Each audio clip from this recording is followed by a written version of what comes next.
Он никогда никого не обманывал, никого не убивал. My father did not kill anyone. He has never done harm to anyone. He loves our people and our family very much.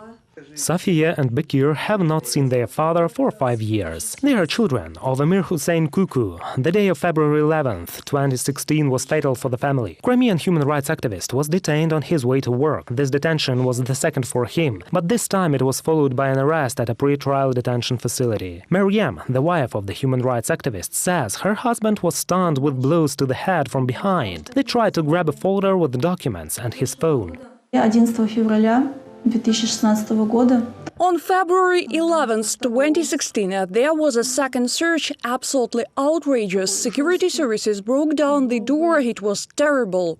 This is just one case. 74 people are under investigation and have already been convicted in the so-called case of Hizb ut-Tahrir. Most of them are kept in the conditions dangerous to one's health and even life. But even more catastrophic is the situation in prisons on the temporarily uncontrolled territories of eastern Ukraine. 1 in 4 has been sexually assaulted there, and this number is significantly underestimated, human rights activists say. As for the people who are being detained and are in places of imprisonment, this also applies to not only those who find themselves in places of deprivation of liberty. Violence has intensified for people who are not kept in custody, and this is indeed a very big problem. These photos from the territories temporarily uncontrolled by Kyiv surprised the public at the beginning of the year. These are the torture chambers of the secret prison Izolatsiya of the illegal armed groups. Their prisoners are tortured in different ways. Those who have been there call this prison a concentration camp, but it is difficult to obtain evidence. The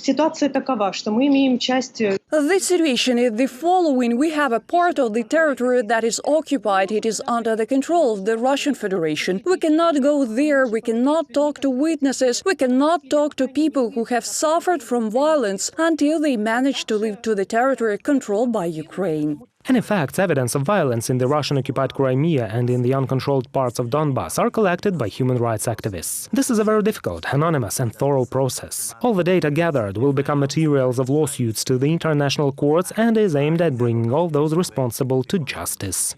Reported by Vadim Kramer and Dina Nasonenko, UATV News.